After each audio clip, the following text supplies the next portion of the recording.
Tur nuwun lho Kang Gareng wis telepon nang Karang Kedempel kene. Ngasorek, aku tak nderekke bapak. Lah ibarat satu popel. Tuli. Bagong lan kowe wetuk. Kowe Pak, nggih Pak. Iki bendara-bendaramu kok kelangan kiblat. Endi ana tapa Brahmana Kyai Begawan wiku sing kondhang gage-gage arep neksep elmune ya ngono kuwi apik ning kudune ra aja nganti sepuhe wetuk. Saiki wis dadi siji karo dulur-dulure para Kurawa sing tak kuwatirake mengko nek salah langkahe mundak kena ing wewelat.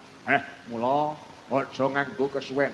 Kene kae bendaramu sedewa sing najan nom dhewe ning kala mangsane cok titis panggretane mula coba tak aturane pinarak Ndara sedaya katuran lenggah wonten Karang Kedempel Ndara sedaya ya Kakang Semarang kang sowan Kakang.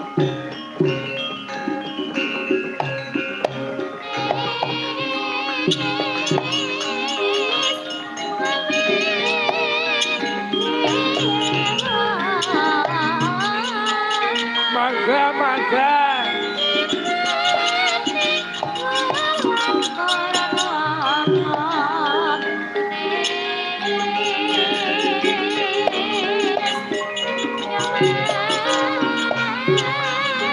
Monggo Gus, monggo katuran pinarak Ndara Sedewa.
Semarekoten parayetna semuriris eko bali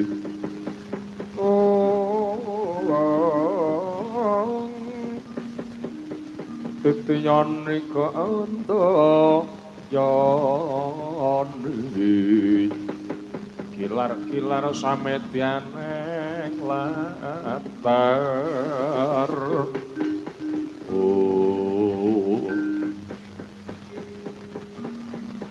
Kakang Kyai. Kula Ndara Sedewa. Sarawuh Ndara Sedewa kula suka pambagya sarawuh handika. Ndara Sahadewa. Sewu panuwun tiba padha-padha tak teleki dada. Nyamiji lan ilining Ludira. Kakang Semar boyo ana wektu kang akeh jur kasunyatane. Kakang Semar wis prisa Dewi yen to kakang kudu nyawiji. Sajuga kelawan kadang-kadang saka Kurawa. Kakang kaya mengkene iki guh pamrayoga apa ya pancen nyata yen to masrahke negara. Tanpa Barata nyuda iku bakal bisa diijoli kasuwargan langgeng iku dawe pertapa enggal ana ing Ngastina peparat Begawan Surya ndadari mangke rumiyin yen to mangke negarika kapasnaken tanpa perang Barata iku njur teng pundi bentene wong sing angkara karo wong sing pambek suci jagat badhe diperakaken. Boten mekaten sing tuwek ora mung meneng bae Semar dudu tunggak Kanjeng Nyawa. Tinimbangane Semar ku diumpah karo sing duta ya kuwi sang adil. Tak melu ngudari reruwet sak budidayane Semar muga tinampa karo Gusti sing pepeh urip Ndara Sedewa. Kakyat sang kapirangu renangkul kinambet kambet. Duh sang ratnaning bawana ya sira kang palang ati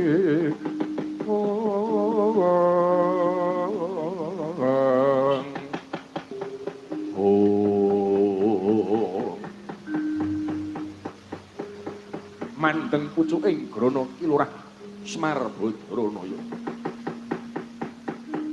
kedadak mijil saking hangganira Kilurah Semar Badranaya sang Janaka Pindawarna. Datan genggang sarip ora ana bedane najan to sak lugut bebasan. Mangkono cipta wirengganira Janaka temonana aku sing bakal dadi mungsuhmu kanthi sesinglon kang laku kaya mangkene ngiluwa kowe kuwi sapa Janaka?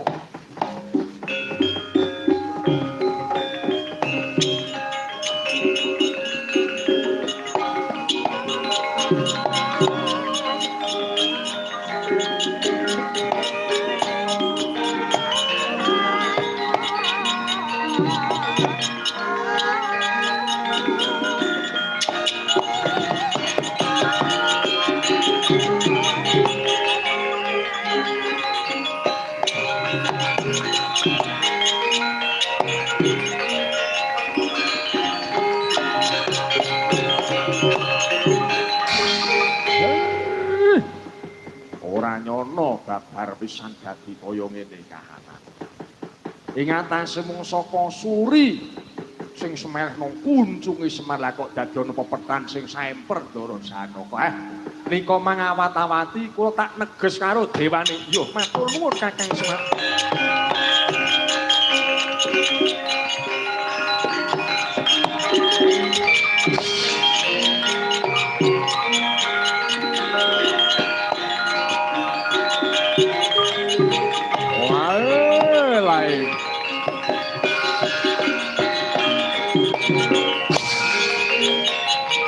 Delok gelut.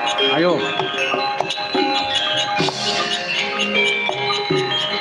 Sono wae.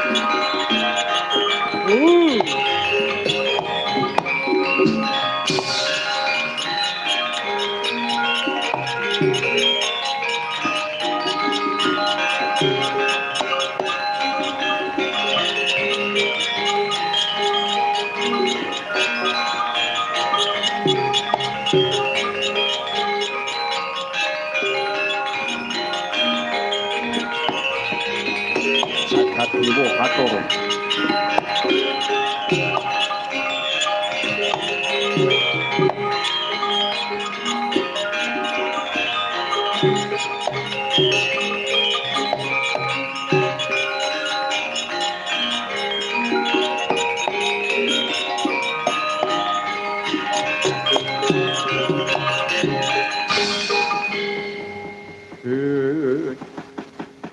Molat para sang Arjuna asmane ora kamanungsan asrupanti kae mungsuh kedadak ana Surya kembar wani ngembari karo Janaka ngaku kowe maling aguna wong sing pinter samudana ora usah kakean bebangal sediamu mrene duwe karep apa Janaka Pindawarna lancang temen ucap Kakang Semar bakal tak suwun rawuh ana pasuwanan negara Ngastina sing surasane kudu gelem momong-momot lan momor Pandhawa bareng karo Kurawa terusno kowe manggi karo Kakang Semar yen Janaka pecah dadane wah nyekake patimu tinju kayangan Bathara Rama ing kene marganing Padmati tak wujuti Danaka Pindawara.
Sorak ngrata Jayanata ing panggen padha-padha tandungono.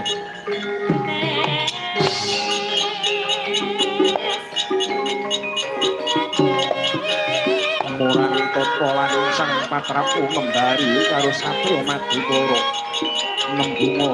Nembunga kapan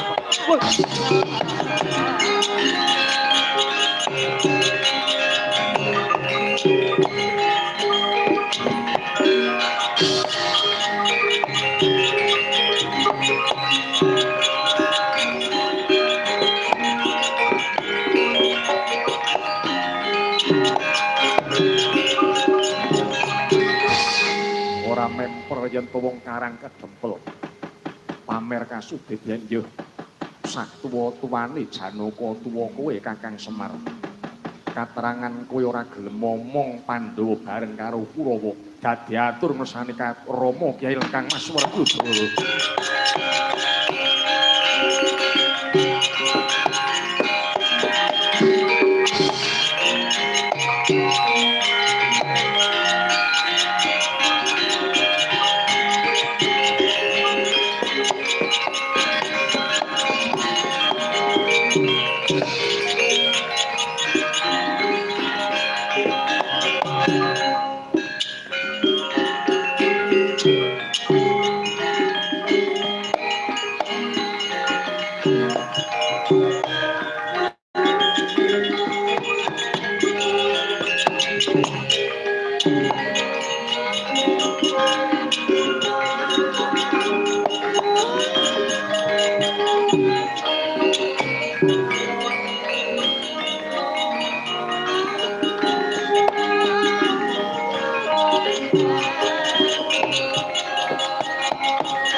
Mah rena semebang wangarana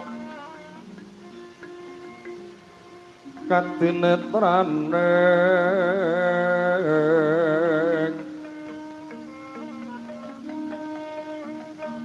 uga rapuh sabdaning kukila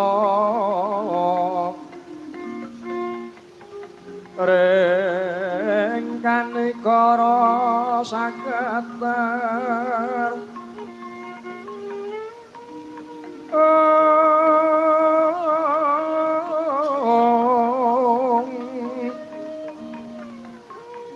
kene dungan ning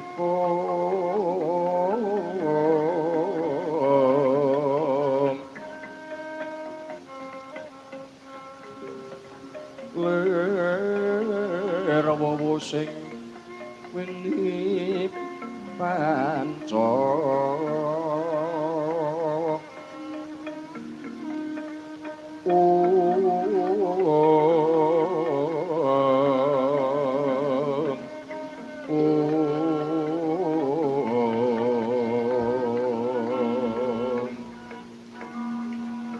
pepetok ing ayam ana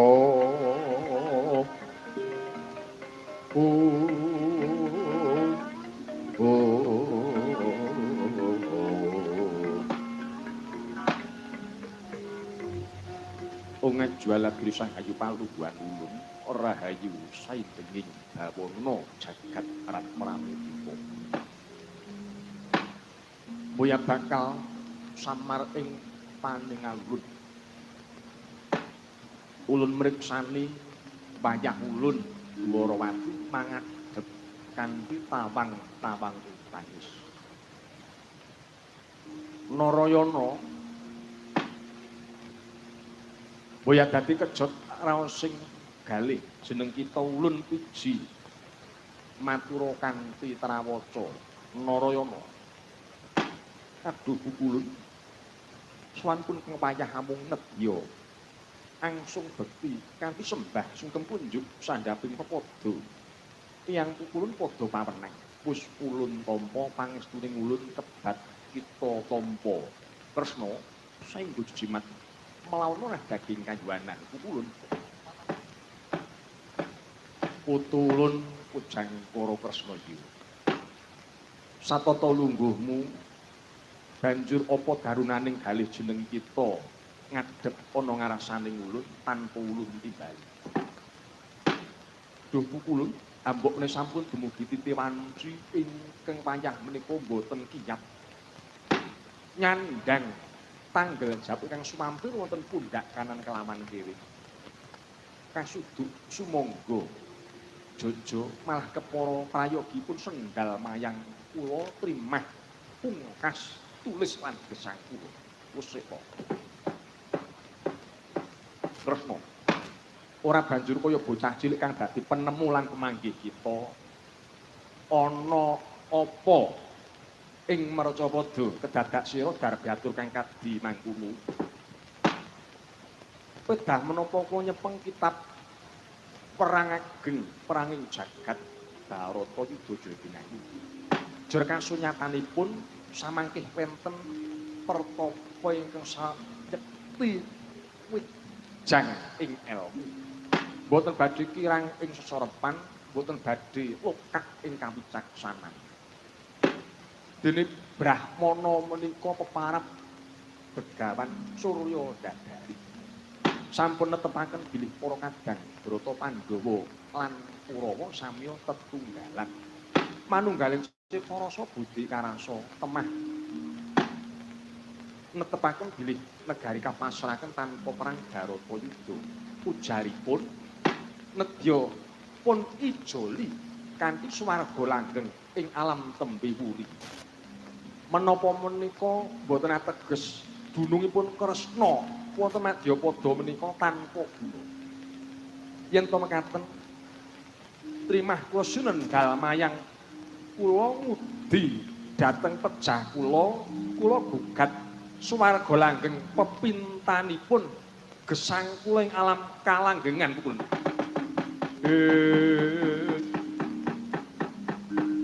Resna sinayang manggelo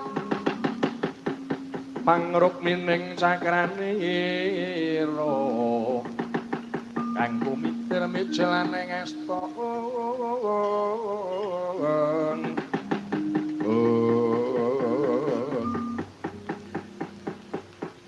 dereng ngantos purna denira pawan atur dereng pinaringan tanggap sabda lan jawaban ketungkopi swanira wulu cumbu madu kara yen ngamarta Ki Lurah Nayantaka aduh Bu Kulun kula ingkang sowan Kulun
ngaturaken sumungkeming bekti kunjuk Ulun Ulun tampa ismaya pangestuning ulun maratani salanduning dadan jeneng para ismaya sewu ing panun tanpa pindha sinuwun Doroti sampun lenggah wonten ngriki tartamtu sampun matur jangkep langkep lan jlentrehipun ya kepara wektu iki Kresna bakal ulun tunduk derekna Badranaya. Kanthi laku samudana mengko tak paringi perdandan cara Brahmana. Petukna Surya ndadari kae nanging aja ginggang sarikma karo Ismaya ya si Badranaya. Mengko bakal timbul kapusane. Aduh, matur sembah nuwun. Ulun matur sembah nuwun.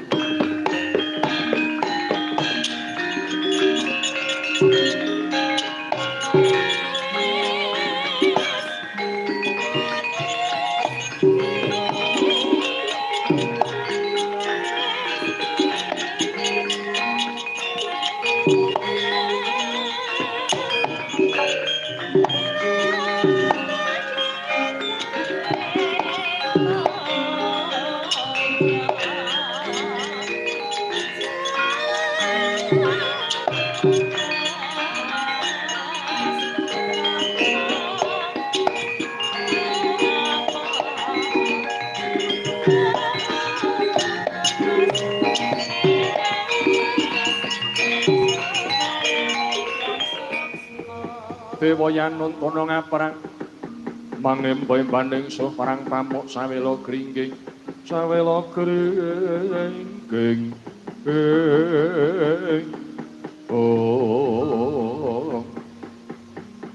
kita sekarone ulun tundung ayo kaget ana apa lan apane ya usah kagiat ora sambat lan angaruwara ulun dhewe kang tanggung jawab perkara Baratayuda mengko ulun dhewe sing bakal maringake wahyuning kamenangan. Oh iya, kula nyuwun pamit. Go, kula Bathai sang penembak. Kula nyuwun pamit. Kula sing parenta aja ninggal duka prayoga.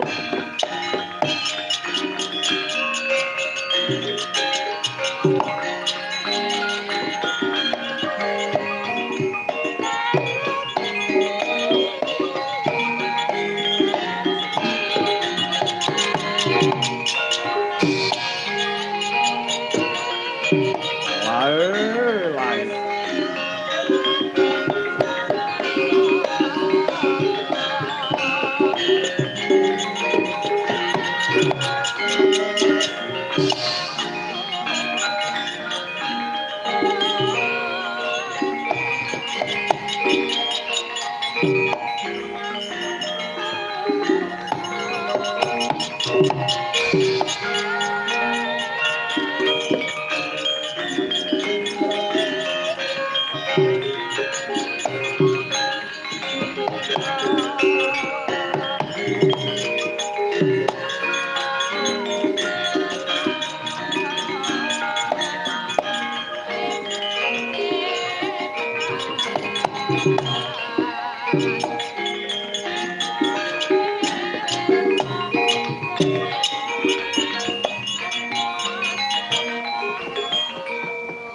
Kakang Semar, kula penemban.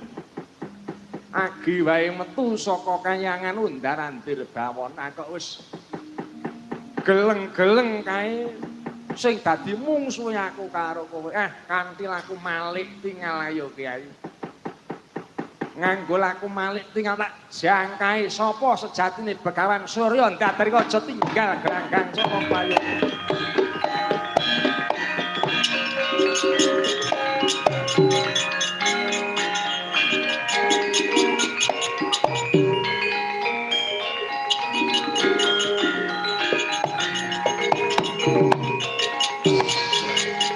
Wong becik ketitik sing ala bakal ketara.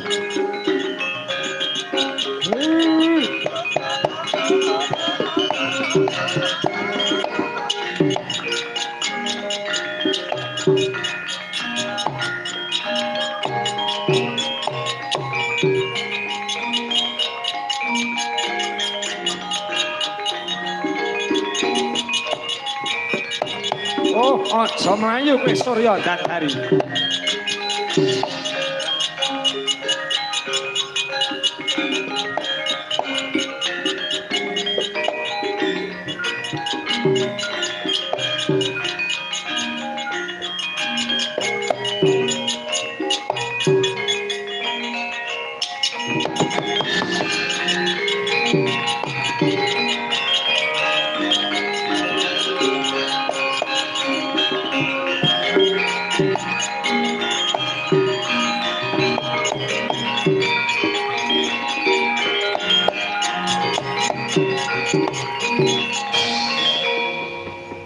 Ana wong methuke karo aku nuding-nuding drijine.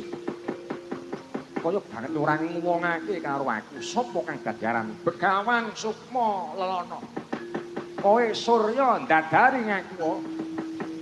Bagus yen kowe ngerti karo panjenenganku.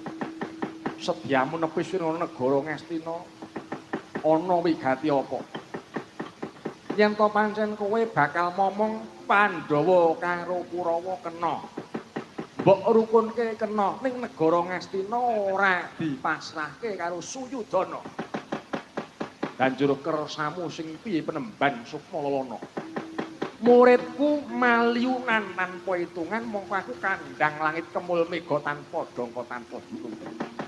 Tak nggo gawe mangasrama balan putra cantrik mentrik sing tanpa wicalanake kae. Tak rewake laku samudana aku Brahmana sing Malik tinggal goleke urip-murid lan santriwan santriwati para murid sing padha sudra ngulandara tiwas kebener yen pasrah negara cukup negara Ngastina tak jaluk dhewe ora usah melu-melu perkara iki lancang ucapmu pecah jagamu marang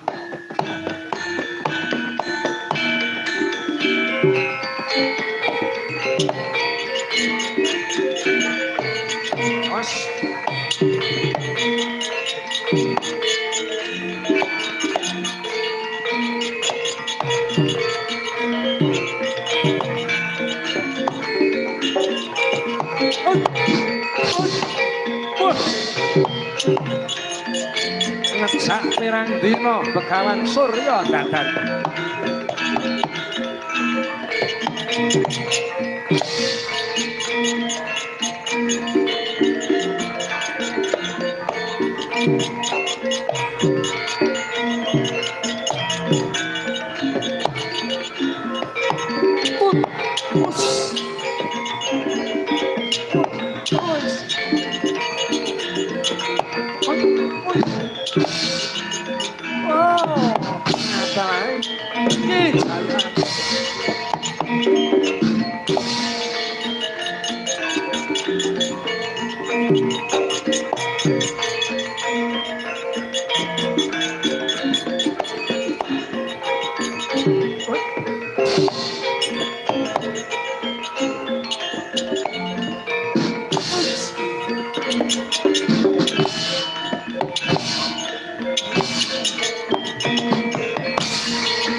Kulangan ing kalebu ing sasmita murih lan dehep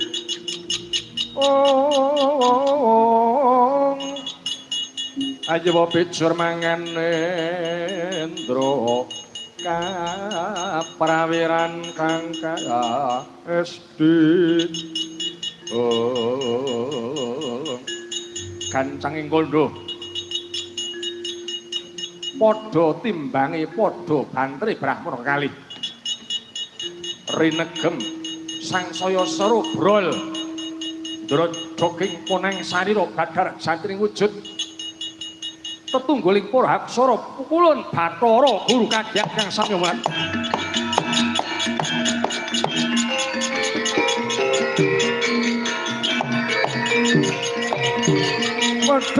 Aduh, nyah tamat dulu.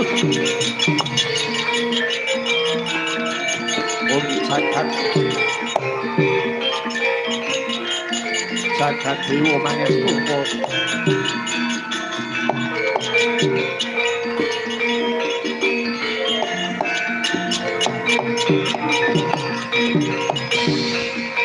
Nyata larut saking kutha Sampurupula. Yen tan mutusa sansri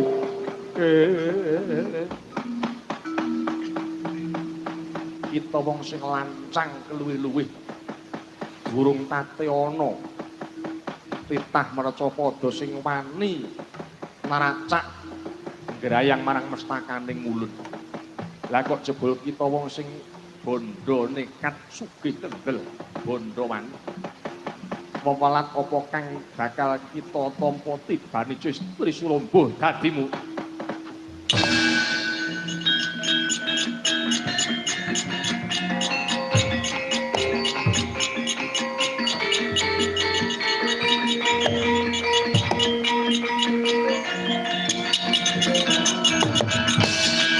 aduh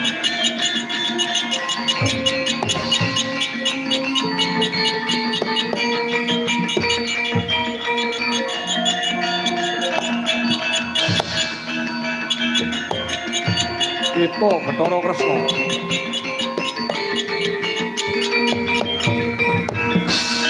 yen pancen bakal tangkep dodo kantaran bau wani tanding karo tetungguling para dewa ulun tanding ana daplok padha daploke